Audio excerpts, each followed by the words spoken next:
Assalamualaikum warahmatullahi wabarakatuh. Waalaikumsalam warahmatullahi wabarakatuh. Maka harapan anak, bapak-bapak, ibu-ibu ya, kalau pas waktu makan itu, ya nggak harus makan sama keluarganya. Kumpulkan tadi kata Ustaz Abu Furehan, kawan-kawan yang soleh. Boleh jadi yang di kanan dan di kiri antum masuk surga lebih dulu daripada antum. Gak ada yang tahu siapa.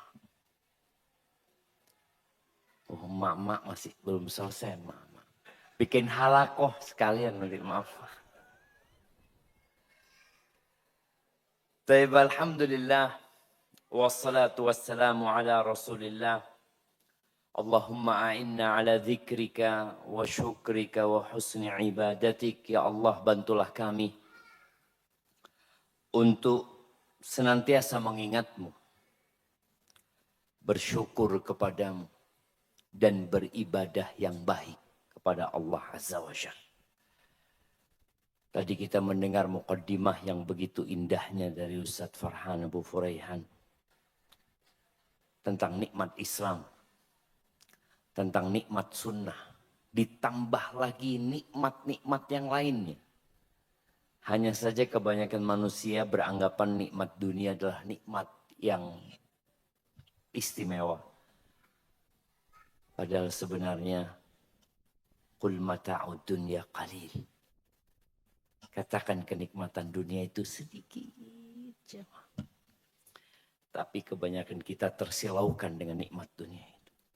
Ahibati fillah, bicara daurah keluarga ini. Sebenarnya di luar sana banyak ustadz-ustadz yang lebih pantas untuk mengisi di tempat ini.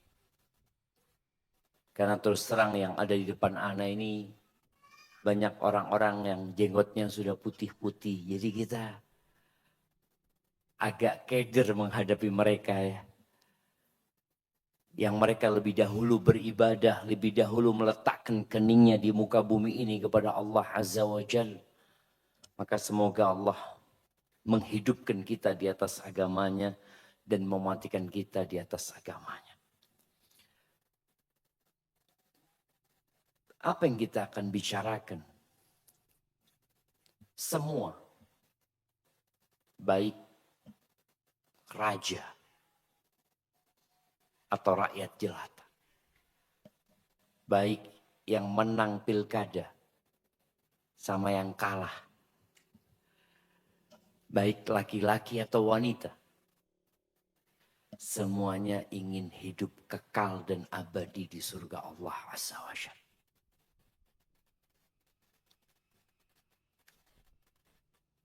Dan Rasulullah SAW ketika menegur satu orang yang memisahkan diri dari sholat berjamaah bersama Mu'adz bin Jabal di masjid yang sekarang kalau kita datang ke kota Madinah itu Masjid Qiblatain yang dulunya dikenal dengan Masjid Bani Salimah. Mu'adz jadi imam di sana baca surat Al-Baqarah, sholat Isya jamaah.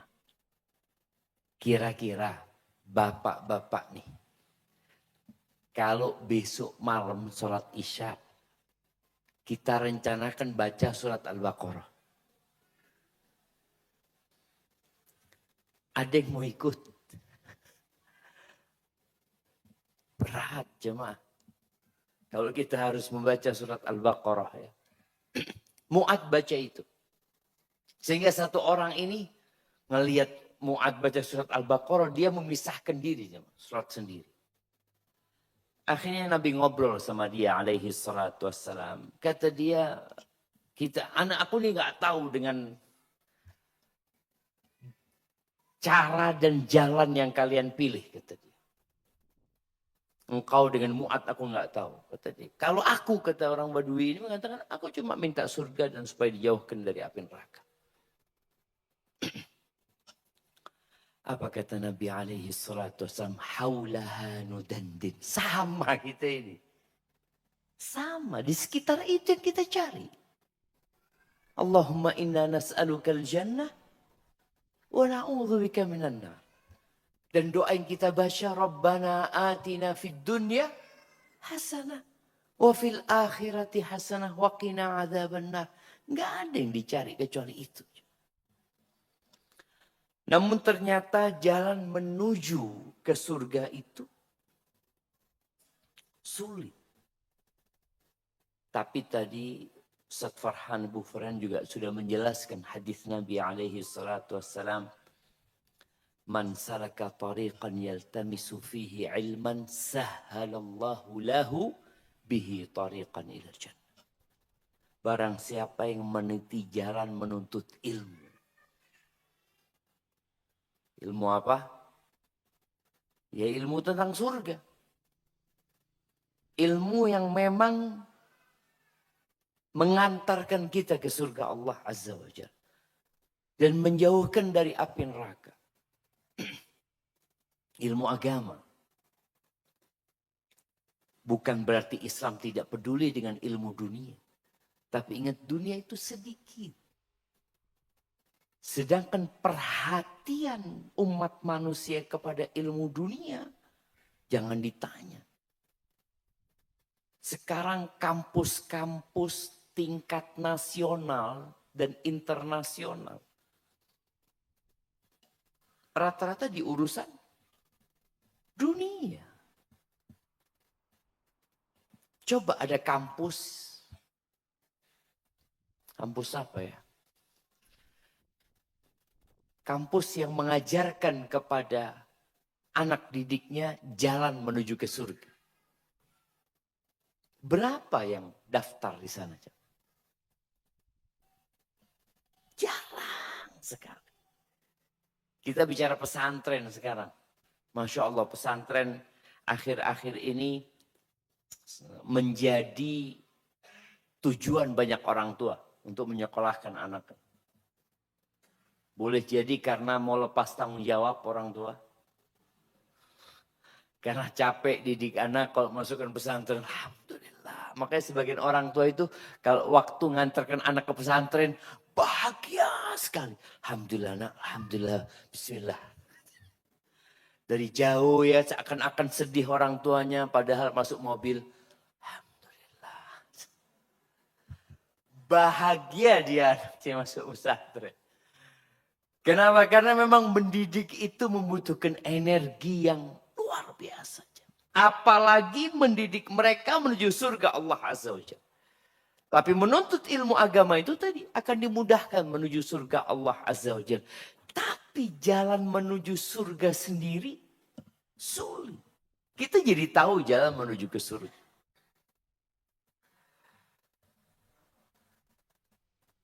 Ahibati fillah. Maka semoga keberadaan kita di tempat ini. Ya walaupun gak lama kita di sini. Malam ini sudah hampir habis. Dan sebagian hadir sudah kepingin baca doa. Bismillahirrahmanirrahim. Wah ya kayaknya. Anda lihat sebagian tadi khusyuk. Entah khusyuk karena memang dia ingin menuntut ilmu, menyerap yang disampaikan Ustadz dengan memejamkan mata. Karena mungkin ada orang kalau Anda ngelihat Ustadz kurang masuk Ustadz. Tapi kalau Anda memejamkan mata, alhamdulillah semua bisa diserap. Besok ada waktu habis subuh. Kita ngaji lagi. Setelah itu kita akan bermain-main. Pada saat bermain-main itu niatkan agar tubuh kita sehat, refreshing, supaya tatkala kita hadir lagi untuk menuntut ilmu, semangat. Karena ada yang semangat waktu main, waktu datang lagi, lemes. Berarti panitia harus mengevaluasi. Kalau ternyata kegiatannya membuat jamaah lemes. Makan juga. Menu makanan kalau membuat jamaah itu ngantuk, dihindari. Makanya kalau kita membaca adab talabil ilm, itu mereka menjelaskan bahwasanya usahakan tidak memenuhi perutnya. Kita daurah ini makan lagi, snack, makan, snack. Mana panitia? Ya mungkin ini perlu evaluasi, mungkin dikasih makanan-makanan ringan, kasih buah, kasih apa supaya jamaah pulang dari kegiatan ini tambah ilmunya, tambah sehat fisiknya dan tambah semangatnya insyaallah. Ahibati fillah.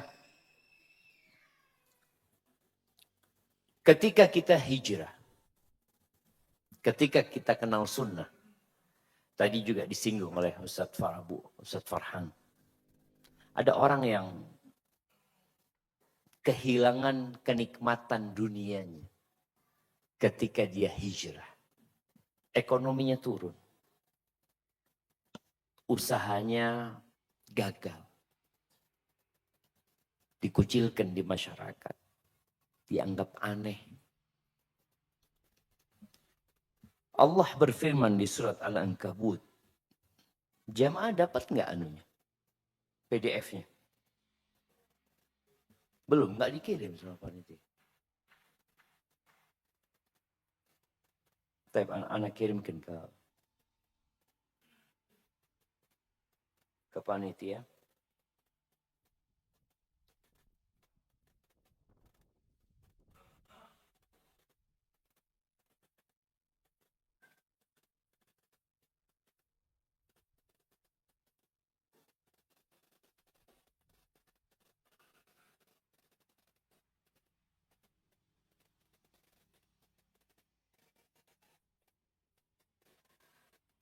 Anak kirim ke Pak Ilham untuk di...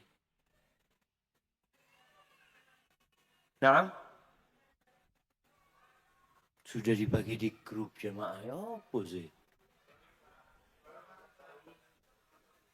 Baru, Masya Allah. Bukan baru buka? Oh ya. Ya Alhamdulillah. Baik, walaupun Anda lihat ini yang bikin masih belum dikasih halaman. Sehingga sulit Anda ngomong di halaman berapa. Tapi kayaknya di halaman 1, 2, 3, 4, halaman 5 lah. Di situ disebutkan tentang firman Allah di surat Al-Ankabut ayat 2 dan 3 ya. Ahasiban nas ayyutraku an yaqulu amanna wa hum la yuftanun. Walaqad fatanna alladhina min qablihim falaya'lamanna Allahu alladhina sadaqu wa laya'lamanna al-kadhibin. Yang artinya apakah manusia mengira bahwa mereka akan dibiarkan mengatakan kami telah beriman. Sementara mereka belum diuji. Jadi tatkala antum hijrah, tatkala antum menjadi seorang muslim, antum akan diuji. Pasti. Nggak ada ceritanya orang lepas dari ujian. Karena sejak Nabi Adam diturunkan dari surga ke muka bumi ini bersama Hawa, ya sudah negeri ini menjadi negeri bala. Hari-hari akan menyingkap. Siapa yang lulus dan siapa yang tidak lulus. Allah mengatakan walaqad fatanna alladhina min qablihim. Dan sungguh kami telah menfitnah, fatanna dari kata fitnah. Kami telah menfitnah. Kami telah memberikan ujian. Memberikan cobaan kepada orang-orang sebelum mereka. Fala ya'lamanna Allahu alladhina sadaqu wa la ya'lamanna al-kadhibin. Sehingga nampak jemaah. Siapa yang jujur dalam keimanannya. Dan siapa yang pura-pura.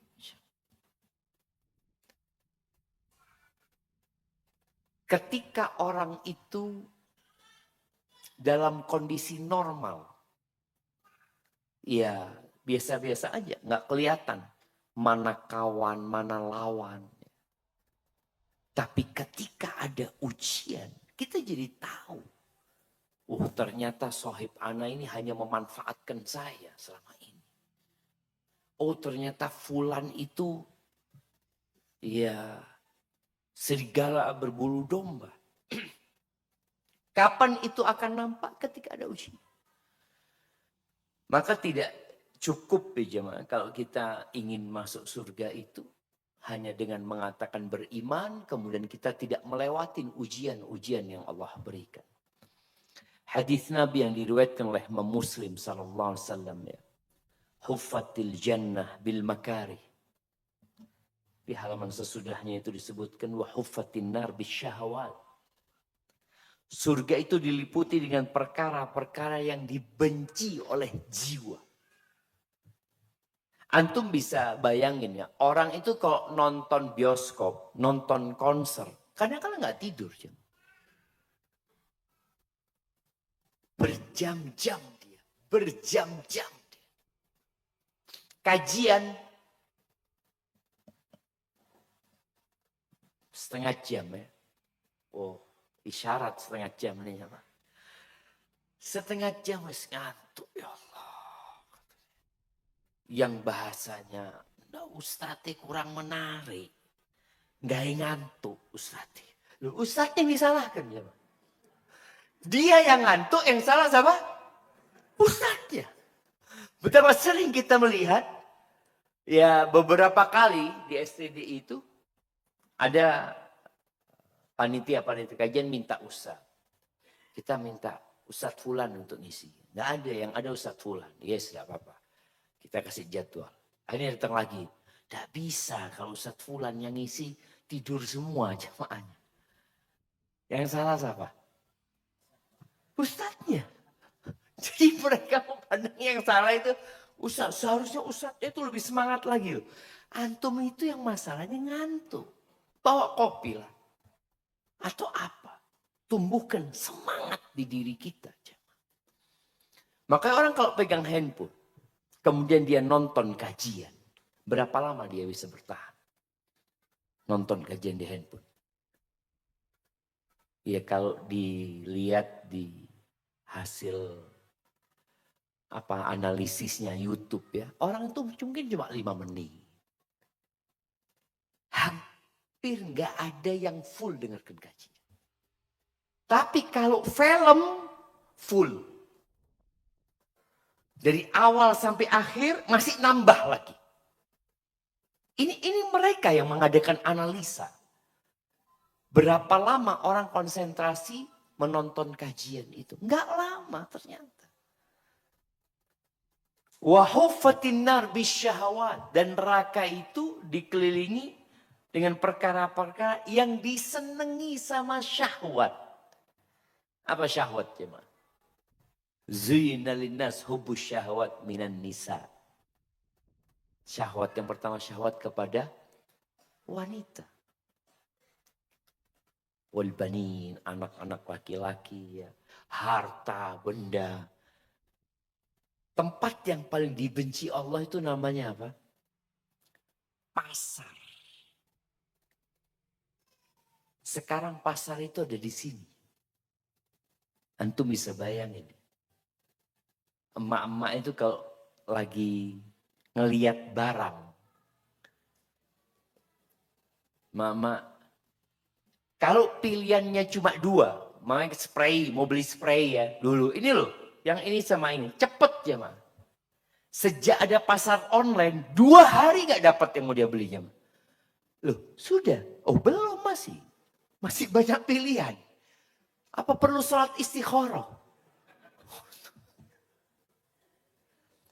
Tapi itulah, kalau bicara jalan menuju surga, kita bicara rute menuju ke surga, terjaga nggak nyaman. Tapi kalau ke neraka jalannya enak, kanan kiri hijau ya. Kita nggak berasa tahu-tahu sampai neraka. Na'udzubillahi minan nar. Na'udzubillahi minan. Ahibati fillah. Ada 3 fase untuk menuju ke surga. Fase yang pertama ya kita sekarang ini. fase dunia. Fase yang kedua adalah barzakh. Bagaimana Nabi alaihi salatu wassalam di hadis Utsman bin Affan radhiyallahu anhu mengatakan al-qabru awwalu manzilin min manazilil akhirah. Kuburan itu adalah awal persinggahan menuju ke akhirat. Nabi kita alaihi salatu wassalam sekarang berada di fase kedua. Di barzakh. Baik. Anda mau kasih hadiah. Pertanyaannya, berapa tahun Nabi alaihi salatu wassalam di kota Mekah sebelum menjadi Nabi, kemudian setelah menjadi Nabi, kemudian berapa tahun beliau di kota Madinah? Silakan angkat tangan yang bisa. Nah,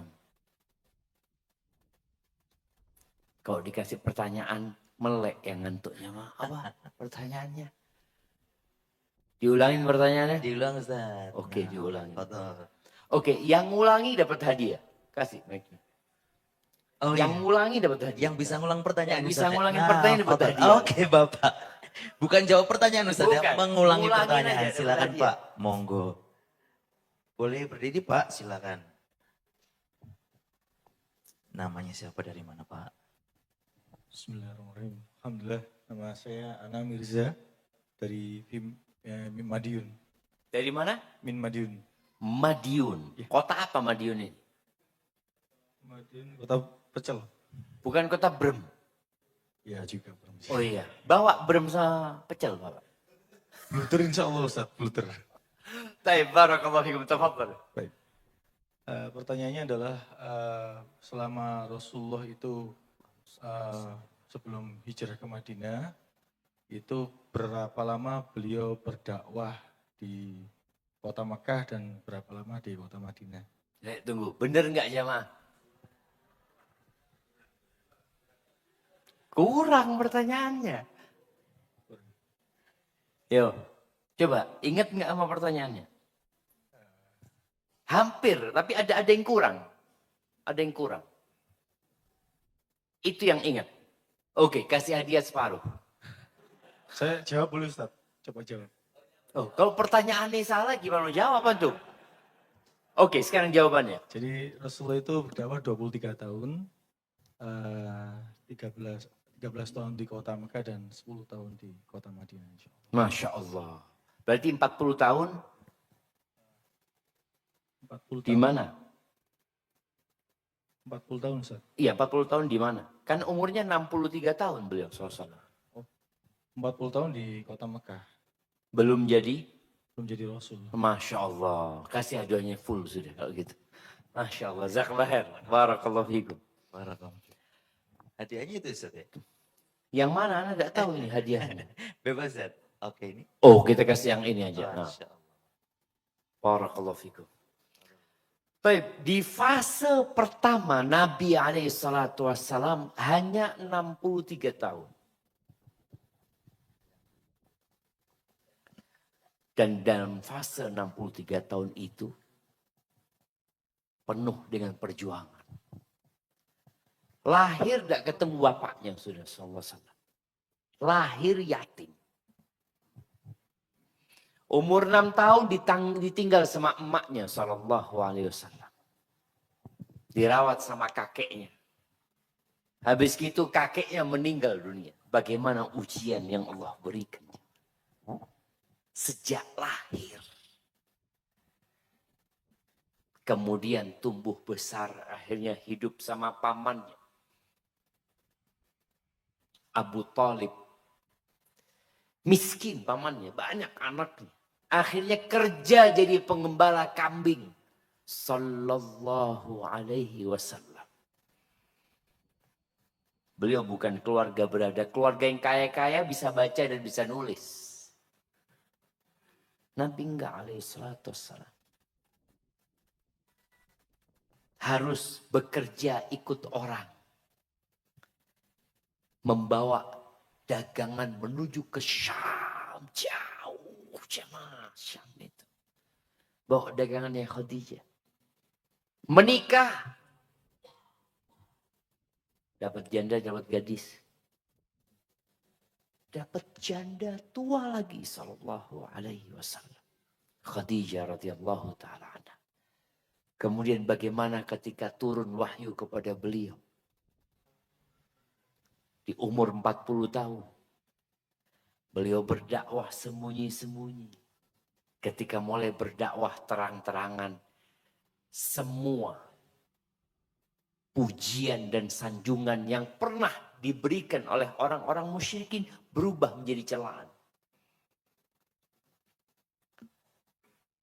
Nabi SAW dibully secara lisan. Ya insya Allah nggak ada bapak-bapak di sini yang pernah dibully, pernah dimaki seperti dimakinya Nabi kita Muhammad SAW. Coba sebutkan 5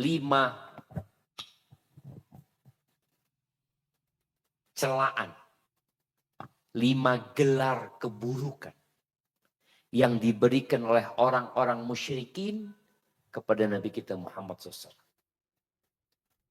Nah, 5 coba. Hadiah lagi bapak-bapak, silakan. Atau Oh, ibu-ibu juga. mama. Ya boleh Ustaz. Mama boleh jawab. Mic-nya mungkin boleh dibantu mic-nya. Iya. Silakan ibu-ibu. 5 hinaan atau celaan kepada Rasulullah. Loh, nggak ada mic-nya di tempatnya Ada. mama.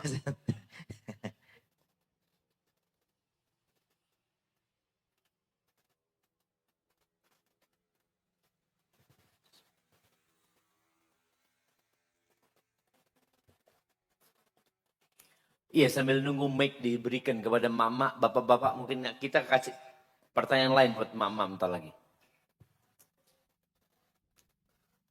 Ibu-ibu ada yang mau jawab?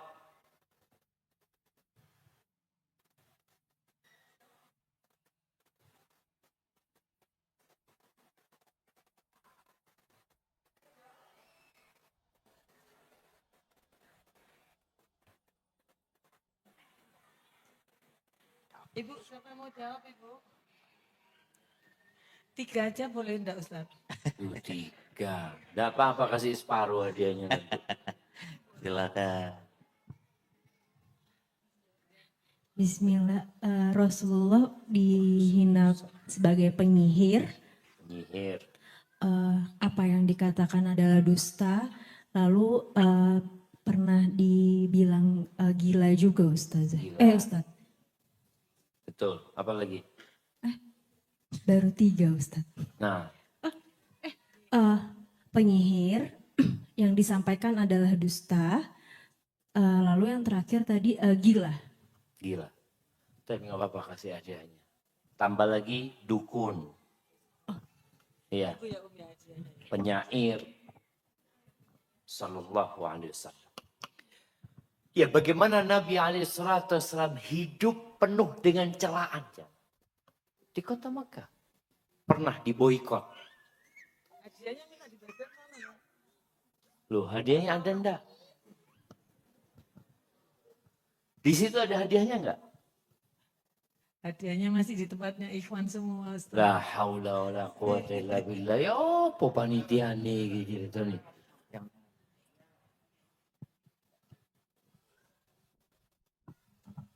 Nah, silakan dibawa.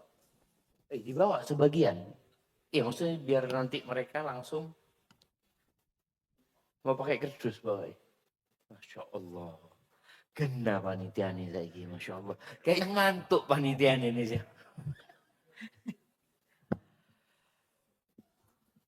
Nabi SAW diboikot selama 3 tahun. Setelah diboikot, ditinggal mati istrinya. Wallah jamaah. Kalau ditinggal mati istri yang bikin lorowati, seneng. Bapak-bapak ini kalau ditinggal mati istrinya kira-kira bahagia apa enggak ya? Sedih. Coba-coba kameranya hadapkan ke bapak-bapak. Lihat nih. Yang senyum-senyum. Ada bapak-bapak yang kepingin kok enggak mati-mati. Bersyukurnya.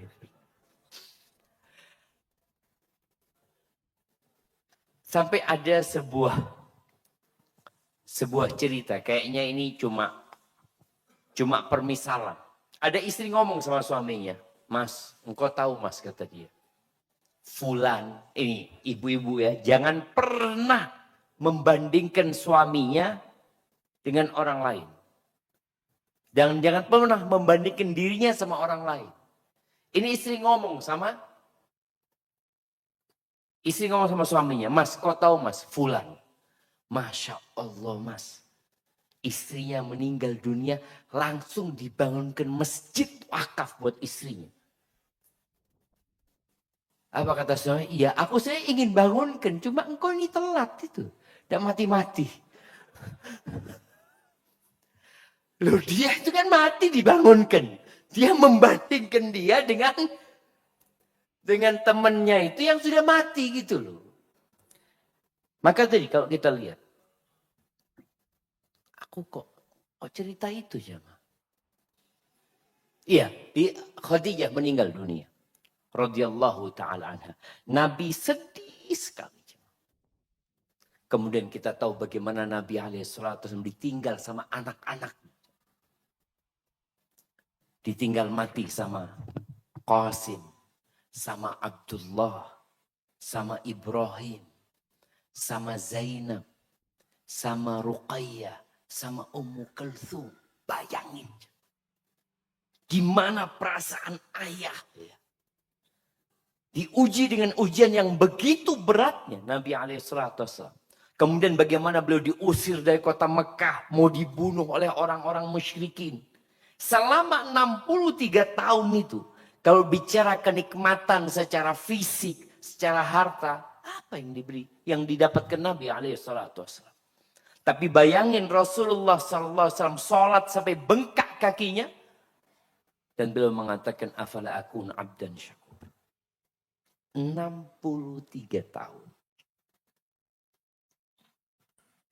Baik. Di fase kedua, di barzakh. Pertanyaan buat bapak-bapak. Berapa tahun Nabi SAW sampai hitungan hari ini? Nah. Ingat bukan hitungan tahun ini ya. Hari ini. Nah. Antum hitung berapa? Berapa tahun di alam barzakh sallallahu alaihi wasallam sampai hitungan hari ini. Hari ini tanggal berapa? Tanggal 27 kita jamaah. Malam 27 sudah. Iya, malam 28 lah. Malam 28 Jumadal Ula. Ya Allah, siapa yang mau ngitung? Tidak apa-apa hitung, pakai handphonenya apa, gunakan untuk menghitung. Nah, siapa yang mau jawab? Oh, ya Allah.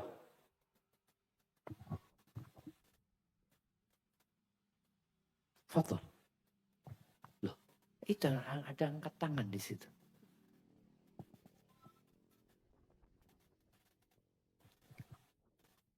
Seribu 1423. 1423. Sama hari ini hitungannya. Iya. Ngitungnya ya apa tuh? Mana kok bingung. Ya apa cara ngitung? Coba. Hasilnya gampang. Yang penting kalau cara ngitungnya benar, insya Allah hasilnya benar. Gimana cara ngitung? Berapa tambah berapa ini?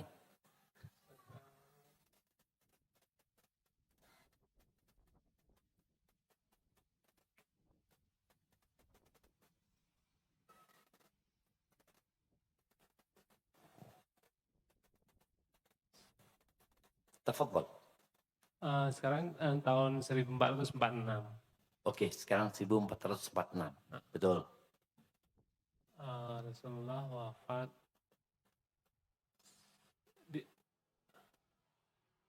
Tafadhal. Dikurangi 23 tahun. Dikurangi 23 tahun. Mm-mm. Nabi meninggalnya kapan? SAW? Kok bisa 23 tahun ini?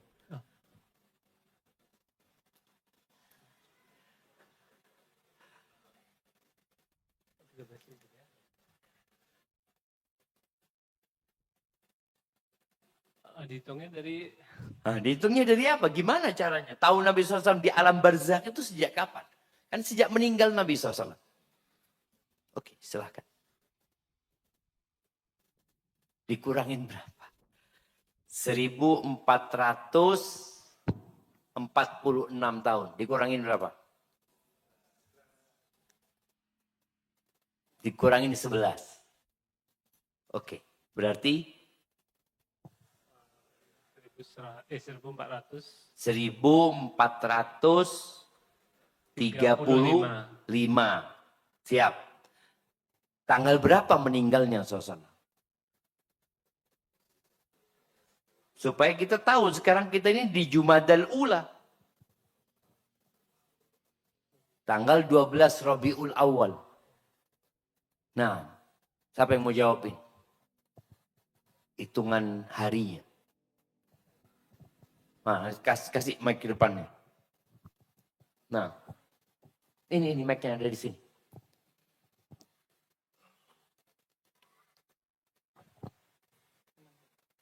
Ini. Nah, hitungan harinya 508.000 hari. 588 hari. wah, nah susah hitungnya.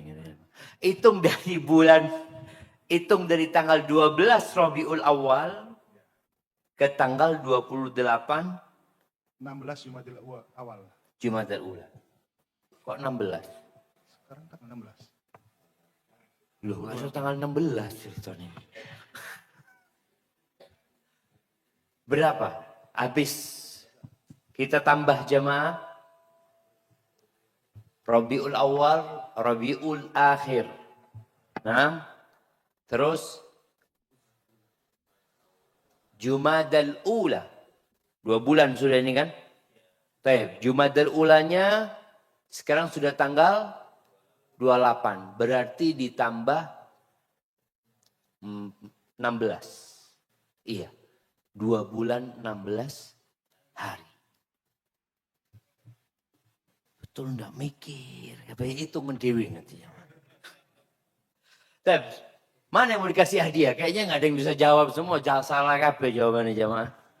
Nah, baik ahibati fillah, Nabi alaihissalatu wassalam di muka bumi 63 tahun. Beliau di alam barzakh 1435 tahun plus 2 bulan 16 hari. Sallallahu alaihi wasallam. Kebanyakan kita tidak memikirkan kehidupan yang setelah kematian. Hanya memikirkan kehidupan di muka bumi ini. Nabi susah di dunia 63 tahun dia secara ekonomi susah. Nabi alaihissalatu wassalam. Jadi kalau bapak-bapak merasa atau ibu-ibu merasa susah setelah hijrah. Ketahuilah. Orang yang paling berat cobaannya adalah Nabi kita Muhammad sallallahu alaihi wasallam. Baik, kalau bicara hidup di dunia. Allah berfirman di surat Al-Kahfi ayat 7 dan 8. Allah mengatakan inna ja'alna ma 'alal ardi zinatallah. Kata Allah sesungguhnya kami telah menjadikan apa yang ada di muka bumi sebagai perhiasan bagi. Ya ini, perhiasan itu biasanya tidak lama. Lampu ini bertahan berapa lama coba? 200 tahun? Tidak nyampe. Allah menjadikan semua yang ada di muka bumi ini perhiasan. Tujuannya apa? Linabluwahum ayyuhum ahsanu amala. Untuk menguji siapa di antara mereka yang paling baik amalannya. Bukan yang paling kaya, Bukan yang paling ganteng, bukan yang paling putih, bukan. Dan subhanallah, perlombaan ini adalah perlombaan yang semua orang bisa ikut. Semua bisa ikut. Coba kalau perlombaannya, Masya Allah. Perlombaannya siapa yang paling ganteng. Ganteng-gantengan di dunia ini. Semua bisa ikut. Tidak bisa, kalah sudah kita ini. Yang kulitnya putih, tidak putih. Apalagi yang lahir tahu-tahu, ya Allah, kok hitam bapak anak. Tidak ada. Perlombaan ini bisa diikutin oleh semua orang. Kalau bicara kaya, nggak bisa semua orang ikut perlombaan ini. Ada orang yang lahir langsung pakai sendok emas. Oh, bapaknya kaya raya. Dia ranjangnya sudah emas, semuanya emas. Tapi ada yang lahir enggak. Bahkan sampai mati miskin. Nah, tadi Ustaz Farhan menceritakan bagaimana ada orang mati nggak punya rumah, nggak punya apa. Tapi memang perlombaannya bukan di sana. Kalau perlombaannya di yang paling kaya, yang di paling cantik, yang paling sukses, yang paling tinggi jabatannya, nggak fair. Nah, gimana dengan orang-orang yang lahir miskin? Maka Allah katakan dia linabluwahum ayyuhum ahsanu amala. Untuk menguji siapa yang terbaik amalannya. Mana yang lebih utama? Orang kaya yang bersyukur atau orang miskin yang bersabar? Ini sering ada pertanyaan. Siapa yang mau jawab?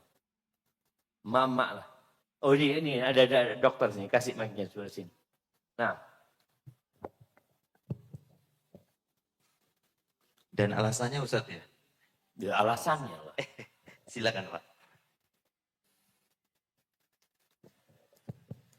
Bismillah. Lebih utama kayak yang bersyukur Ustaz. Masya Allah. Pertama, karena kebanyakan ketika diuji dengan kekayaan, banyak yang tergelincir. Kedua, ketika seorang yang dikaruniai kekayaan dia bisa bersyukur, insya Allah lebih banyak memberikan manfaat. Masya Allah. Barakallahu fikum. Barakallahu fikum. Nah, iya itu sebagian ulama berpendapat seperti itu. Orang kaya yang bersyukur. Sebagian lagi mengatakan enggak. Orang miskin yang bersabar. Makanya kasih hadiah. Barakallahu fikum. Kenapa orang miskin yang bersabar? Allah mengatakan innama yuwaffas sabiruna ajrahum bighairi hisab. Orang yang sabar itu dikasih pahala tanpa perhitungan. Dan kemudian orang-orang miskin itu masuk surga lebih dahulu daripada orang kaya. Jadi orang kaya masih dihisab, masih antri di sana. Orang miskin sudah di surga, alhamdulillah. Bapak-bapak, mau kaya bersyukur, miskin bersabar? Ya Allah, mau yang mana? Tetap kaya bersyukur, Ustaz. Maka jadilah orang kaya yang bersyukur, yang masuk surga tanpa hisab. Jadi masuk duluan. Karena orang miskin yang bersabar masih dihisab. Masih dihisap dia. Cuma memang hisapnya ringan karena dia nggak punya banyak harta. Gimana antum jadi orang kaya yang bersyukur? Orang kaya yang bersyukur tapi masuk surga tanpa hisap, tanpa adab. Jadi tujuannya sebenarnya antara orang sabar dan kaya, antara orang miskin dan orang kaya, mana di antara mereka yang paling bertakwa itu yang paling utama. Karena kadangkala ujian kita nggak bisa milih, jemaah. Kita nggak bisa milih. Kita nggak ingin miskin. Secara naluri orang tuh kepingin, ya kepingin fulus lah. Tapi ada salah satu ulama di Mesir itu, Abu Thur kalau nggak salah. Dia ulama kaya raya tapi tidak wajib zakat. Gimana aja? Ulama kaya raya tapi tidak wajib zakat. Ibu-ibu, coba kok bisa ada orang kaya raya tapi tidak wajib zakat? Silakan ibu-ibu. Nah, mana mama yang mau menjelaskan?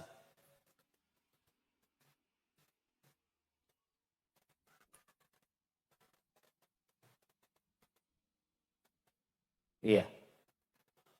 Ada yang mau jawab? Bismillah. Karena harta kekayaan beliau sebelum masa masuk waktu haul sudah habis disedekahkan, Ustaz. Masya Allah, barakallahu fikum. Sahih. Karena zakat itu wajib ketika sampai nisab dan haul. Sebelum haul, ketika sampai haul, hartanya nggak sampai nisab. Nggak wajib zakat. Karena wajib zakat itu ketika sampai nisab dan sampai haul. Sampai seperti itu sebagian ulama. Nah, ibu-ibu nih anak mau tanya, milih suaminya miskin atau kaya? Tapi kaya kawin lagi. Milih mana? Miskin apa kaya? Loh, kaya kawin lagi suaminya.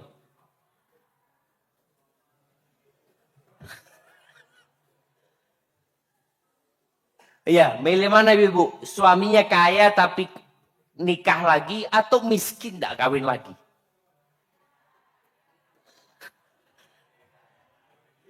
Kaya tidak nikah lagi, Masya Allah. Bapak-bapak gimana cuma? Milih miskin apa kaya? Kaya nikah lagi apa enggak nikah lagi?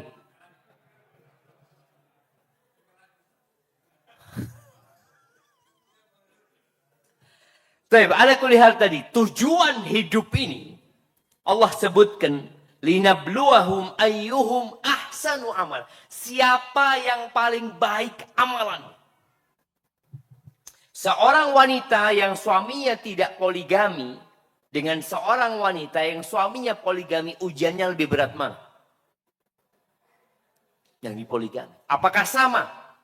Pahalanya? Tidak sama. Tidak sama. Tujuannya menjadi yang terbaik.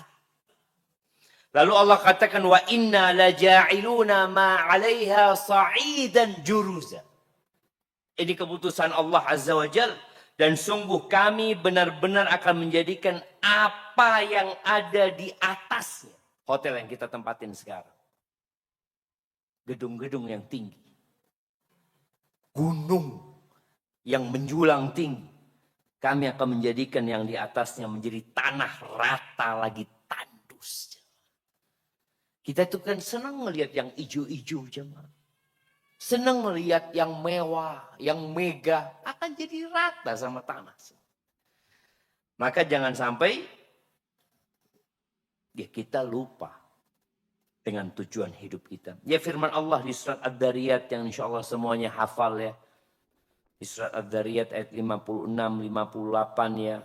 Allah mengatakan, وَمَا خَلَقْتُ الْجِنَّ وَالْإِنْسَ إِلَّا لِيَعْبُدُونَ. Tidaklah aku ciptakan bangsa jin dan manusia kecuali untuk beribadah kepada satu tujuan. Jadi Allah menciptakan semua yang di muka bumi ini buat manusia. Fasilitas ini buat manusia. Kambing itu buat manusia diciptakan. Sapi buat manusia diciptakan. Emas, perak. Apa sekarang orang-orang sibuk dengan pertanian. Allah menumbuhkan tumbuh-tumbuhan. Buat manusia. Fasilitas buat mereka. Tapi manusia diciptakan untuk siapa? Untuk Allah. Untuk mengabdi kepada Allah Azza wa Jalla. Jangan sampai mengabdi kepada harta. Loh, harta itu diciptakan buat engkau. Kok bisa engkau sibuk mengabdikan dirimu kepada harta? Maka Nabi SAW mengatakan, Ta'isa abdud dinar, ta'isa abdud dirham. Celaka, melarat, sengsara, hambanya emas, hambanya perak, hambanya uang. In u'tiya radhi. Kau dikasih, senang dia. Wa in lam yu'ta sakhid. Kau enggak dikasih, mengeluh. Ngomong sana, ngomong sini. Ngeluh kerjanya. Ta'isa wan takas. Kata Nabi SAW, semoga dia melarat dan sengsara hidupnya. Itu doa Nabi buat orang yang menghambakan diri kepada dunia. Kenapa? Loh, dunia diciptakan buat kita, fasilitas buat kita. Kita diciptakan untuk mengabdi kepada Allah Azza wa Jalla. Allah katakan, ma uridu minhum min rizqin. Kata Allah, aku enggak minta dari manusia. Aku enggak butuh manusia itu memberikan rizki kepada aku. Kita tahu ya, di beberapa agama yang menyimpang, itu memberikan sesajen-sesajen kepada sesembahan mereka. Na'udzubillah min dzalik. Allah mengatakan, enggak. Aku enggak minta. Ma uridu minhum min rizqin. Wa ma uridu an yut'imun. Aku juga enggak ingin mereka memberikan makan kepada aku. Maka dalam agama kita, kurban itu bukan dibiarkan. Tapi diberikan, dimakan sama kita. Kalau oleh mereka, enggak. Kita lihat kepalanya sapi ya, dibiarkan. Sampai membusuk, sampai apa. Lu enggak, Allah enggak butuh itu. Sapi makan. Kepalanya sapi, kita korban sembelih. Loh, silahkan dibagikan, dinikmatin. Enggak sampai kepada Allah tuh darahnya, dagingnya. Enggak. Yang sampai itu ketakwaan kalian. Subhanallah. Inna Allah huwa razzaq dhul quwatil matin. Allah yang maha memberikan rizki. Dan Allah yang maha kuat dan maha perkasa. Ahibati fillah. Tapi kita perlu ingat Allah nggak butuh dengan ibadah kita. Jadi kita mau menuju ke surga, ingat Allah nggak butuh. Allah nggak butuh antum duduk dengarkan kajian, sekarang nggak butuh. Allah nggak butuh kita sholat tadi maghrib, isya. Besok mau sholat subuh. Karena sebagian orang merasa dia telah berbuat baik kepada Allah dengan dia melakukan ibadah. Enggak. Kita sedang berbuat baik kepada diri kita sendiri. In ahsantum, ahsantum li anfusikum. Kalau kalian berbuat baik kepada diri kalian sendiri. Wa in asatum falaha. Kalau kalian berbuat buruk, ya akan kembali kepada kalian. Kita lihat ini ada hadis qudsi yang diriwayatkan oleh Al-Imam Muslim rahimahullahu ta'ala. Bagaimana Allah Azza wa Jalla mengatakan, ya ibadi. Allah memanggil kita dengan panggilan, ya ibadi, wahai hamba-hambaku. Ana mau tanya, bicara hamba ya. Pegawai, seorang pegawai di sebuah instansi yang dicintai sama atasannya itu yang pinter apa yang taat? Bukan yang pinter. Bukan. Yang taat dan nurut. Orang taat ini ya sudah ikut aturan gitu. Nggak neko-neko. Pinter tapi nggak taat. Nggak ada gunanya. Allah Azza wa Jalla mengatakan, ya ibadi. Wahai hamba-hambaku. Innakum lan tablughu dhurri fatadurruni. Walan tablughu naf'i fatanfa'uni. Wahai hamba-hambaku, kalian nggak akan bisa memberikan bahaya kepada aku. Mencapai pemberian bahaya kepada, nggak akan.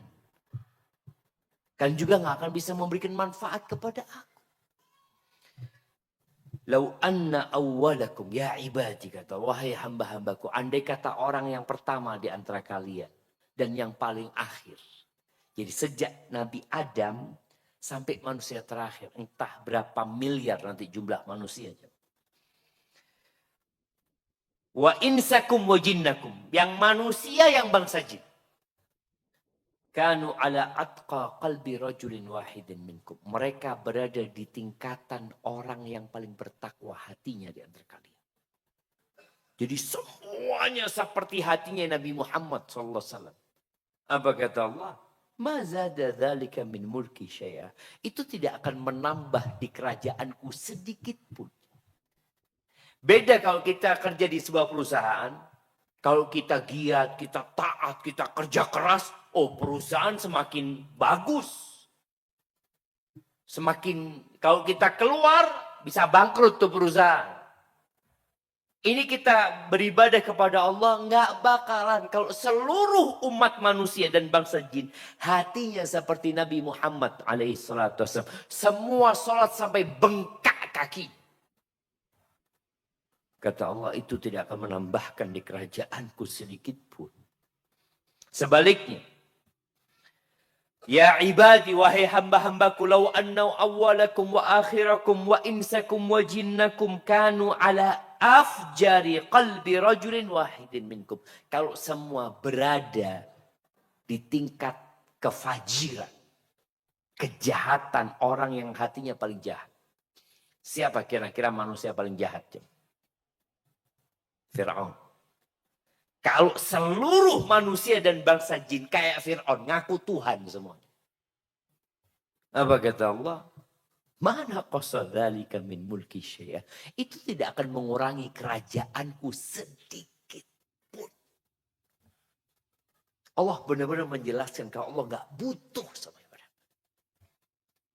Terus kata Allah, innama hiya a'malukum uhsiha lakum. Amalan kalian itu buat kalian. Yang berangkat haji, yang berangkat umroh, yang puasa, yang sodako, yang baca Quran. Itu amalan buat kalian. Uhsiha lakum. Aku catat, aku simpan buat kalian. Thumma uwafikum iya. Nanti aku akan sempurnakan balasan buat kalian. Faman wajada khairan falyahmadillah. Barang siapa yang mendapatkan dalam buku catatannya kebaikan. Hendaklah dia memuji Allah. Jangan bangga sama dirinya. Jangan merasa, oh iya ana alhamdulillah Ustaz. Hatam Quran ini 2 hari sekali Ustaz. Alhamdulillah. Tapi ingat, itu Allah yang memberikan taufik kepadamu. Antum bisa berangkat umrah berulang kali. Itu Allah yang ngasih taufik kepadamu. Antum bisa sodako. Itu Allah yang ngasih taufik kepadamu. Puji Allah. Makanya tadi Ustaz Farhan menjelaskan tentang manusia yang gak pandai bersyukur. Berbuat baik sedikit sudah bangga dengan kebaikan yang lakukan. Wa qalilun min ibadiyas syakur. Sedikit dari hambaku yang pandai bersyukur. Wa man wajada ghaira dzalika fala yalumanna illa nafsah. Barang siapa yang ternyata di catatannya bukan kebaikan isinya, jangan mencela orang lain kecuali dirinya sendiri. Kita kan sering kalau ada apa-apa, oh ini gara-gara fulan, gara-gara istri anak, istri gara-gara suami anak, Ustaz, gara-gara anak anak, gak ada gara-gara siapa-siapa. Yang ada gara-gara diri kita sendiri. Barakallahu fiik. Ya sudah jam 8.30 dan ana melihat sebagian jamaah sudah memejamkan mata. Kayaknya sudah bismikallahumma. Amuhtu wa ahya, ana kembalikan ke moderator. Barakallahu fiik. Terima kasih. Syukran Ustaz. Baik Bapak Ibu, kita masih ada waktu untuk sesi diskusi atau tanya jawab. Berikutnya kami berikan kesempatan untuk yang mau bertanya seputar materi kita hari ini, kami persilakan. Untuk ibu-ibu juga boleh langsung apabila ada pertanyaan, satu pertanyaan terlebih dahulu dari ibu-ibu dan bapak-bapak, silakan. Ada yang mau bertanya? Monggo. Masya Allah, ada yang ada mau tidur. Ada Ustaz? Iya.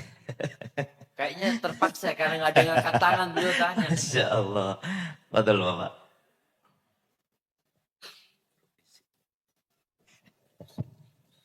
Baik, bismillah. Semoga Allah senantiasa menjaga Ustadz dan keluarga. Yang ingin Ana tanyakan Ustadz, Allah memerintahkan kita agar mendapatkan surga untuk beramal yang sebaik-baiknya.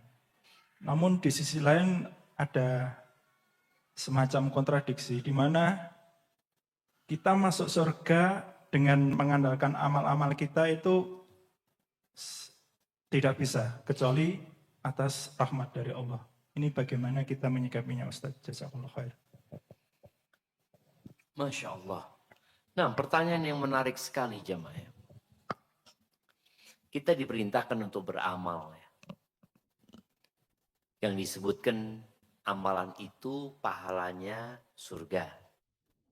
Yang melakukan ini akan dapat surga Firdaus A'la.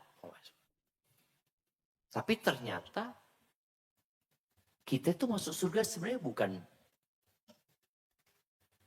balasan dari amalan kita. Tapi karena rahmat Allah Azza wa Jalla. Bagaimana menjelaskannya yang terlihat seakan-akan kontradiktif tadi atau kontradiksi? Rasul sallallahu alaihi wasallam mengatakan la yadkhulu ahadukumul jannah bi amali. Tidak ada seorang pun di antara kalian yang akan masuk surga dengan amalannya. Kata dengan di sini kalau mau menjelaskan itu dengan sebagai pembalasan dari amalan.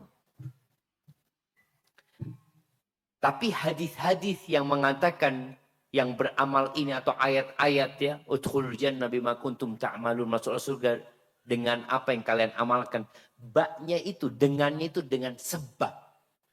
Jadi amal itu sebagai sebab kita masuk surga. Tapi masuk surga pada hakikatnya karena rahmat Allah kepada hambanya. Kenapa kok bisa seperti itu? Loh, kita ini bisa beramal, siapa yang membuat kita bisa beramal? Loh, Allah. Kita sedekah dengan harta dari siapa? Ya dari Allah. Kita bisa sujud dengan tubuh dari siapa? Ya dari Allah. Semuanya dari Allah Azza wa Jalla.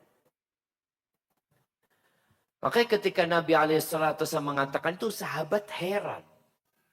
Maka dia mengatakan, hatta anta ya Rasulullah. Sampai engkau ya Rasulullah. Hatta ana. Sampai aku, kata Nabi SAW. Illa ayyataghammadani Allahu birahmatih. Kecuali Allah membungkusku, meliputi dengan rahmatnya, baru aku bisa masuk surga. Jadi kalau mau ditimbang nanti jamaah, amalan kita, yang kita amalkan, dengan nikmat yang Allah berikan, lebih berat mana? Nikmat Allah Azza wa Jalla. Ada beberapa athar yang menyebutkan tentang seorang yang beribadah kepada Allah selama 500 tahun. Kemudian ketika dihisab pada hari kiamat, Allah mengatakan, adkhilu abdi al-jannah birahmati. Dia mengatakan, masukkan hambaku ke surga dengan rahmatku. Orang ini heran. Ya Allah, dengan amalku maksud. Oh, kalau dengan amalmu, ya sudah. Hitung semua ibadah dia selama 500 tahun dengan nikmat mata yang kuberikan. Kalau mau hitung-hitungan. Jadi timbang. Lebih berat mana? Nikmat mata. Sama. Akhirnya ketika dia mau dimasukkan ke neraka dengan amalannya, maka dia minta dimasukkan surga dengan rahmat Allah Azza wa Jalla. Ini sebuah athar yang mungkin bisa membuat kita memahami bahwa ternyata memang nikmat yang Allah berikan kalau dibandingkan dengan amalan kita itu nggak sebanding. Anda contohkan, kalau Ana punya mobil Innova, Ana kepingin ganti mobil. Apa mobil paling mahal jemaah? Apa? Paling mahal lah yang harganya puluhan M itu. Apa namanya? Apa? Lamborghini. Lamborghini. Ana datang ke dokter. Dokter punya Lamborghini. Ana bawa Innova. Dok, tukar dok sama Lamborghini dok. Ngasih enggak dokter? Dikasih. Fadhal Ustaz.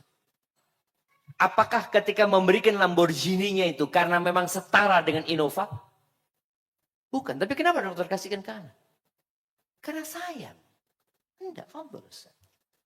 Jadi Allah memasukkan kita tuh dengan rahmatnya, dengan kasih sayangnya.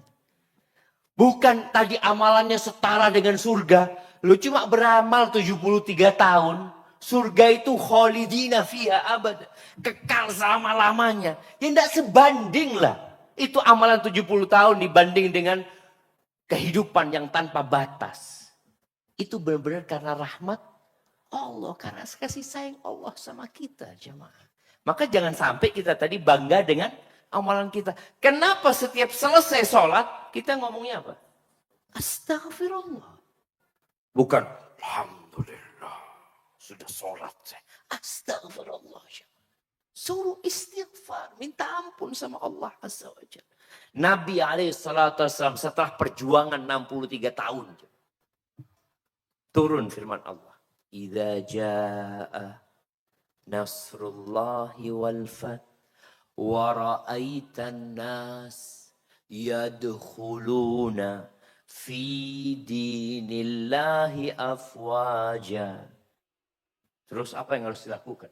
Apabila engkau telah datang pertolongan Allah ya kepadamu dan kemenangan dan kau melihat orang berbondong-bondong masuk Islam. Apa yang harus dilakukan? Fasabbih bihamdi rabbika. Bertasbihlah, memuji Tuhan. Wastaghfir. Dan minta ampun. Bayangkan Nabi disuruh minta ampun. Ini menunjukkan bahwa kita makhluk yang memang punya banyak dosa. Nggak bakalan kita masuk surga dengan amalan kita. Kecuali Allah merahmati kita. Jadi gitu kira-kira. Wallahu a'lam bishawab.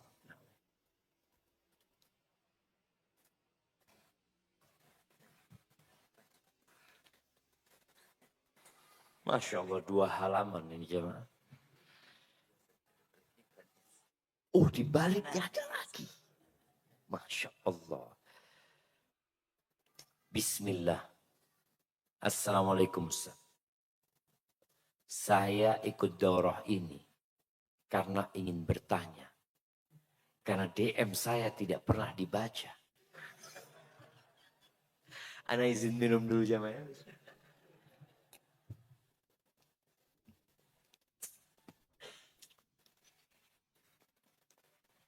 Posisi saya yang single mom sepertinya tidak cocok dengan tema daurah ini.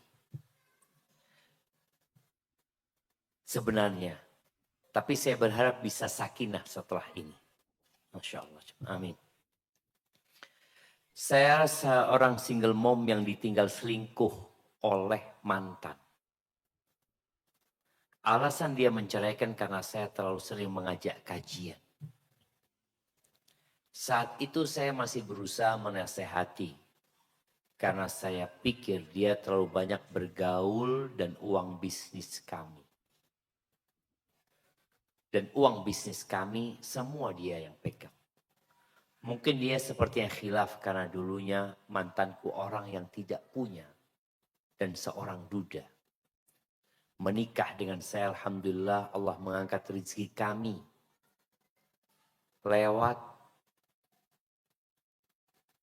Lewat henna yang saya geluti sejak kuliah dulu. Sampai bisa beli rumah, mobil, rumah kos, umroh orang tua dan kami. Polosnya saya, uang semua dia yang pegang. Dalilnya, pakai dalil. Perempuan nggak boleh dipegangin uang biar suami. Emangnya ada dalil kayak gitu jemaah? Ana baru tahu. Karena dulu mantan istrinya suka foya-foya. Saya nurut saja. Karena di sini saya sendiri Ustadz nggak punya saudara. Saudara saya di Sulawesi.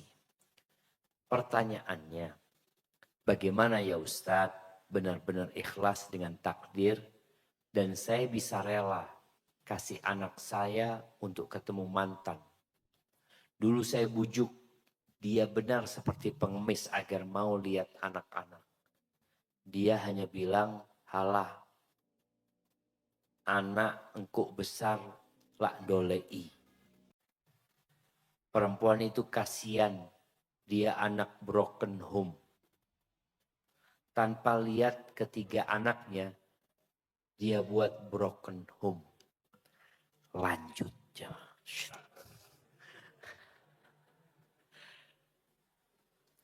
Dia memilih perempuan yang dia bawa ke tempat karaoke. Perempuan itu juga minum khamr, Ustaz. Dia tidak memakai jilbab, namun sekarang kayaknya sudah pakai, Ustaz. Saking saya tidak ingin rumah tangga saya hancur, saya mengajak untuk poligami. Karena awalnya dia bilang dikenalkan teman di kajian. Ternyata Allah buka semuanya. Dia karaoke dengan beberapa wanita lainnya. Saya lihat di HP cadangannya. Saat itu saya masih berusaha menasehati. Karena saya kenal dia sering dimanfaatkan teman-temannya. Tapi tetap dia terlanjur jatuh cinta sama wanita 20 tahun. Dan mentalak saya. Isi talak di pengadilan juga semua fitnah. Di antaranya saya 7 bulan tidak pernah pulang. Suka beli aset tanpa izin padahal uang semua dia yang pegang. Salahkah saya Ustadz? Jika saya menutup akses dia, saya tidak mau komunikasi lagi. Anak-anak juga tidak pernah lagi menanyakan abinya. Karena memang dari dulu anak-anak dekatnya sama saya. Hatiku masih sakit Ustadz. Saya menemani dia dari nol bahkan minus. Saya bantu dia sukses dengan izin Allah. Saat bisnis kami sudah mau gulung tikar dan dia jadi supir. Saya sudah tidak bisa begitu fokus bangun bisnis seperti dulu. Karena fokus di dia dan anak-anak. Saya ditinggal dan dia memilih selingkuhannya. Kalau bukan karena iman dan hidayah Allah. Kalau bukan karena iman dan hidayah yang Allah beri ke saya. Mungkin saya sudah tidak ada di dunia ini Ustaz. Mohon nasihatnya Ustaz. Saya juga bingung Ustaz. Banyak banget yang saudarin ikhwan. Tapi saya ingin dijadikan istri kedua. Saya semakin sedih apakah seorang janda hanya bisa jadi istri kedua. Mohon doanya Ustaz, semoga usaha saya semakin sukses dan berkah.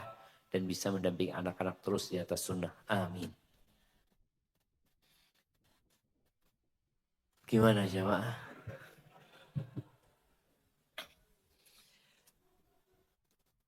Yang pertama.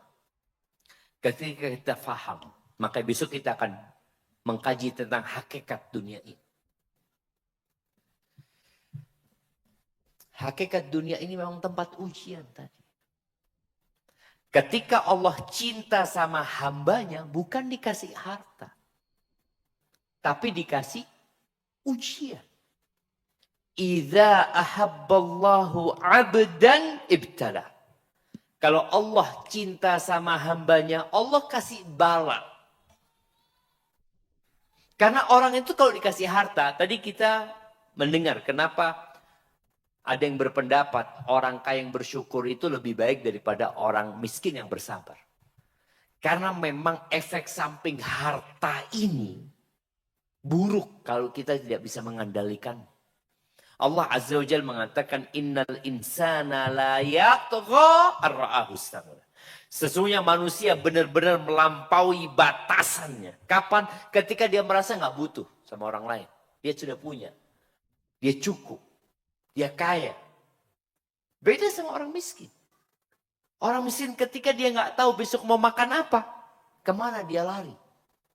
Dia minta sama Allah. Dia bingung. Maka tadi boleh jadi ketika anti penuh dengan kekayaan tadi sampai bisa beli rumah, bisa ini itu. Tapi ternyata mungkin lupa sama Allah. Atau tidak seperti dahulu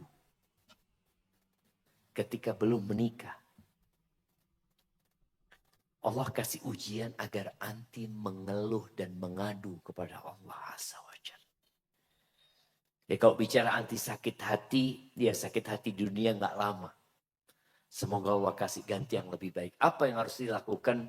Yang pertama, orang itu kalau kena musibah, katakan inna lillahi wa inna ilaihi raji'un. Katakan sesungguhnya kami milik Allah. Dan kami akan kembali kepada Allah Azza wa Jalla. Lalu baca doa.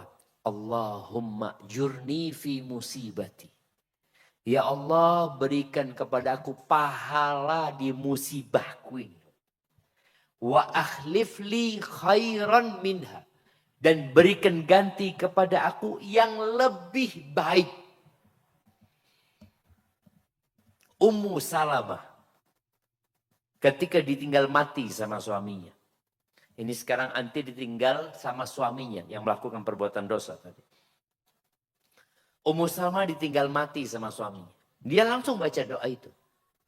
Cuma ketika dia baca doa itu, dia yakin bahwa Allah akan kasih ganti yang lebih baik daripada Abu Salamah. Menurut Ummu Salamah nggak ada orang yang lebih baik dari Abu Salamah. Dia mengatakan, man khairun min Abi Salamah. Siapa yang lebih baik dari Abu Salamah gitu. Dia tahu laki-laki cuma Abu Salamah. Siapa laki-laki yang lebih baik dari Abu Salamah? Ternyata dia dilamar oleh Rasulullah Sallallahu Alaihi Wasallam. Subhanallah. Baik, kemudian apa yang terjadi? Sebenarnya sebelum anti lahir sudah dicatat. Semua takdir jamaah 50.000 tahun sebelum penciptaan langit dan bumi. Itu sudah ditulis.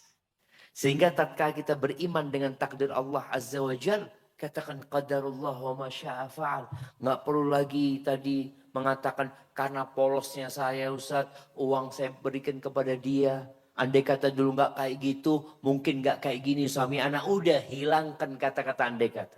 Katakan qadarullah wa ma syaa fa'al. Sekarang yang perlu dilakukan adalah bagaimana menjalani kehidupan ini. Kalau bicara bagaimana dengan anak-anak, jangan pernah menumbuhkan kebencian kepada anak-anak, kepada bapaknya. Jamaah, kita tuh wajib berbakti sama orang tua kita. Ketika orang tua kita soleh. Kita tetap wajib berbakti kepada orang tua kita. Walaupun orang tua kita penjahat. Kita tetap wajib berbakti kepada orang tua kita. Walaupun bapak kita kafir. Kita tetap wajib berbakti kepada orang tua kita. Walaupun orang tua kita kafir dan nyuruh anaknya berbuat kekufuran. Tetap wajib berbakti. Oke, kita nggak boleh taat dengan kekufuran yang diperintahkan. Tapi berbakti sama orang tua apa kata Allah? Wa in jahadaka ala an tusyrika bima laisa laka bihi ilmun fala tuti'hum. Surat Luqman Allah mengatakan apabila kedua orang tuamu memaksamu untuk melakukan kesyirikan yang kau nggak punya ilmu tentangnya, jangan nurut. Nggak boleh taat. Wasahibhuma fid dunya ma'rufah. Tapi dampingi kedua orang tuamu di dunia dengan cara yang ma'ruf, dengan cara yang baik. Maka jangan sampai ibu gara-gara sakit hati sama bapaknya, kemudian dia tanamkan kebencian kepada anak-anak. Karena sang ibu akan punya dosa jariah. Apa dosanya? Membuat anaknya durhaka sama bapaknya. Bagaimanapun itu tetap bapaknya. Sudah yang terjadi biarlah terjadi. Kalau memang membahayakan ketemu sama orang tua, takut ada dampak buruknya, yang mungkin perlu diatur aja. Tapi jangan pernah cerita tentang keburukan bapak. Katakan kepada, ya nak memang takdirnya ibu sama bapak sampai sana. Jodohnya sampai sana. Ya doakan mudah-mudahan bapakmu selalu dijaga sama Allah. Ya. Katakan seperti itu. Tapi yang terakhir, bicara apakah seorang janda itu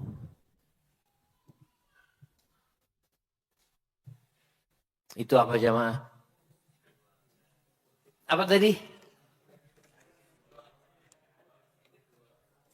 Apakah seorang janda itu harus menjadi istri kedua? Ya enggak juga. Cuma jodohnya itu kan kita enggak tahu. Seorang yang belum punya istri. Ketika dia mau menikah, dia milih yang umurnya di bawah dia, yang gadis. Kenapa harus milih janda? Makanya Jabir bin Abdullah, Rasulullah SAW itu nikah semuanya janda ya. Tapi ketika cuma satu yang gadis, Aisyah radhiyallahu anha. Ketika Jabir bin Abdullah menikah, ditanya sama Nabi SAW. Jabir, yang kau nikahi janda apa gadis? Bal thayyib ya Rasulullah. Janda yang aku nikahi ya Rasulullah. Padahal Jabir ini perjaka. Apa kata Nabi SAW? Hala bikron ya Jabir. Kenapa engkau gak nikah sama gadis si Jabir? Tula'ibuha wa tula'ibuka. Tuda'ibuha wa tuda'ibuka. Engkau bisa bersenang-senang sama dia. Dia memainkan engkau memainkan dia. Kenapa kalau gadis? Gadis kan gak punya pengalaman ya, masih malu-malu. Yang ini juga malu-malu. Tapi kalau janda, Masya Allah. Makanya janda itu beda sama gadis. Artinya kalau mau nikahin gadis, gadis itu diminta izinnya. Engkau mau nggak sama fulan? Diem dia, berarti mau dia aja. Kalau dia nggak mau, teriak dia aja. Enggak. Tapi kalau janda ditunggu perintahnya. Pak, aku cocok sama fulan, Pak. Nikahkan aku sama dia. Iya, itu janda. Maka kalau dikatakan, apakah kalau janda itu harus dapat jadi istri kedua, ketiga, atau keempat? Enggak juga. Tergantung jodohnya. Nabi kita Muhammad SAW menikahi Khadijah janda. Umur 40 tahun. Dan beliau bujangan. Cuma kalau ada perjaka jamaah, masih muda, nikah sama janda yang sudah berumur, kira-kira direstui nggak sama orang tuanya? Karena kalau orang tua nggak restui, nah, engkau nikah sama janda, nah. Tidak apa-apa, Bu. Fulus janda ini, Bu. Karena memang kan menikah itu ada yang karena faktor harta, ada yang karena faktor kecantikan, ada yang seperti itu. Maka jangan sampai kalau nanti anti menikah, kalau jadi istri kedua, pastikan memang calon suaminya itu soleh, dan dia bertanggung jawab. Kemudian yang ketiga, mampu memanage konflik. Karena ada suami-suami yang nggak biasa dengan konflik. Ada konflik sedikit, ya Allah, menyerah dia sudah. Akhirnya jadi korban istri keduanya atau istri pertamanya. Seperti itu. Dan nasihat anak terakhir. Masih ada satu, Ustaz. Nasihat anak terakhir. Bukan jawab pertanyaan ini. Gimana sih?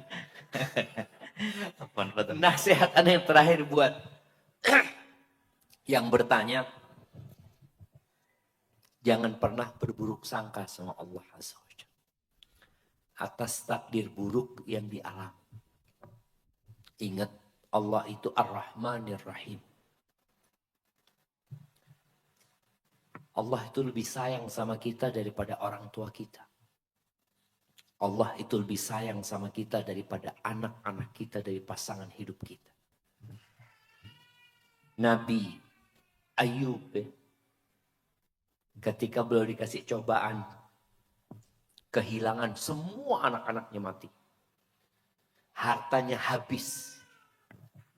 Tubuhnya dikasih penyakit, kemudian dikucilkan oleh masyarakat. Udah habis ya. Setelah 18 tahunnya, di beberapa athar disebutkan sakitnya beliau 18 tahun. Beliau mengatakan, wa ayyuba, Allah ceritakan dalam Al-Qur'annya, wa ayyuba idnada rabbahu. Dan Ayub ketika beliau menyeru Tuhan.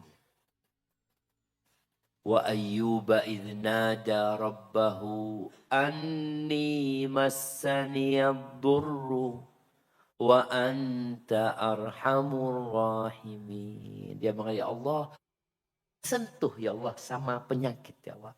Sama sesuatu yang membahayakan aku. 18 tahun ya mah. Penyakitnya parah, hilang semua hartanya. Beliau mengatakan cuma disentuh. Lalu beliau mengatakan, wa anta arhamur rahimin. Dan engkau adalah yang maha mengasihi di antara semua yang mengasihi. Maka ketika engkau sedang susah, panggil nama Allah. Ya arhamar rahimin. Panggil ya Allah, ya Rahman, ya Rahim. Ya. Kau akan mendapatkan ketenangan insyaAllah. Hadha, wallahu a'lam bishawab. Baik, insyaallah pertanyaan terakhir. Bismillahirrahmanirrahim. Assalamualaikum warahmatullahi wabarakatuh. Ustadz izin bertanya. Putra saya ingin menikahi janda berputri satu, Ustadz. Bukan janda yang tadi, bukan. Bukan, Ustadz, beda. Oh, tadi anak 3 ya? Nah, Nah, sedangkan riwayat keluarganya, wabil khusus ayahnya suka selingkuh, Ustadz. Saya sangat tidak ridho. Bagaimana Ustadz, mohon nasihatnya. Inginnya kami yang masih gadis. Jazakallah khairan. Masya Allah ya. Yang bertanya langsung dapat jawaban. Bagaimana ada yang mau sama janda tapi keluarganya berat. Iya, kalau alasannya itu karena orang tuanya atau bapaknya nggak soleh ya. Khawatir anak itu jadi nggak soleh. Ketahuilah Allah itu mengeluarkan yang hidup dari yang mati. Nabi Ibrahim itu keluar dari mana? Dari bapak penyembah berhala dan pembuat berhala. Tapi keluar anaknya Ibrahim alaihissalam. Dan Allah mengeluarkan yang mati dari yang hidup. Anaknya Nabi Nuh alaihissalam. Anaknya Nabi. Apakah pasti anaknya jadi baik? Belum tentu. Makanya Nabi Ibrahim alaihissalam ketika beliau punya anak. Beliau terus doa minta sama Allah supaya anaknya jadi anak-anak yang soleh. Soleha. Maka nasihat anak apabila memang janda itu adalah janda yang soleha. Boleh jadi dengan menikahi janda, ya dia menyelamatkan janda itu dari keluarganya yang buruk umumnya. Karena ada janda yang sudah ngaji ya, tapi keluarganya pada nggak ada yang ngaji, dia dikucilkan di sana dengan dinikahi. Dia insya Allah akan dapat pahala dengan menikahi janda tersebut. Tapi berkaitan dengan hadis as-sa'i 'alal armalah wal miskin kal mujahid fi sabilillah, orang yang as-sa'i, orang yang menyantuni, yang bekerja untuk membiayai hidupnya seorang yang tidak punya suami, dan orang miskin itu seperti mujahid fi sabilillah, itu bukan dengan menikahinya jamaah. Karena kalau sudah dinikahi janda itu nggak jadi janda, ya bukan janda kalau sudah dinikahin. Saat anak ingin seperti mujahid fi sabilillah, ya antum kalau ingin jadi mujahid fi sabilillah, biayain itu janda. Dan bukan cuma janda, orang miskin juga. Dan bukan hanya janda juga, wanita yang nggak punya suami. Ada perempuan perawan tua, bukan janda dia. Sama dalam hadis itu. Kalau kita membiayai hidupnya dia, padahal dia bukan siapa-siapa kita. Kita kerja, kita biayain. Kalau antum nikahin, ya jadi istri antum. Dia punya kewajiban melayani antum, dan antum punya kewajiban memberikan nafkah kepada dia. Kalau tadi sebelum dinikahi, antum nggak punya kewajiban apa-apa sama dia. Dan antum nggak dapat manfaat apa-apa dari perempuan itu. Tapi kenapa antum biayai? Di situ dapat pahala mujahid fi sabilillah. Seperti orang yang berjuang di jalan Allah Azza wa Jalla. Tapi bukan berarti antum nggak boleh nikahi janda. Tafadhal nikahi janda. Nabi alaihissalatu wassalam menikahi janda. Kalau anaknya tadi masih bisa dikasih arahan, umpamanya, ya nggak masalah. Ngomong sama anaknya, coba engkau istikharah dulu. Dan orang tua juga istikharah dulu. Belum tentu pilihan orang tua itu baik dan cocok buat anaknya. Dan orang tua juga perlu tahu bahwasanya sebagian orang berpendapat anak itu harus menikah sesuai dengan pilihan orang tuanya. Enggak. Yang mau menjalani hidup siapa? Anaknya. Kadang kalau ada bapak ngomong, nak, itu nak fulana nak, Masya Allah nak, baik nak, ini itu bapak cocok sama dia. Bapak cocok sama dia, ya fadol bapak nikahi. Anak tidak cocok sama dia. Yang cocok ini bapaknya, dia tidak cocok gitu loh, seperti itu. Maka tuh jangan dipaksa, tapi anak juga wajib berbakti sama orang tua. Kalau orang tuanya memberikan pilihan, cari yang lain, tafadholna. Tidak menyuruh dia untuk menikah dengan seseorang. Fulana, enggak. Tapi bapak sama fulana kayaknya kurang cocok. Engkau cari yang lainnya. Maka hendaklah anak itu mencari yang lainnya sambil istikharah. Semoga Allah kasih pilihan. Hadza wallahu a'lam bissawab. Baik, anda kembalikan ke moderator.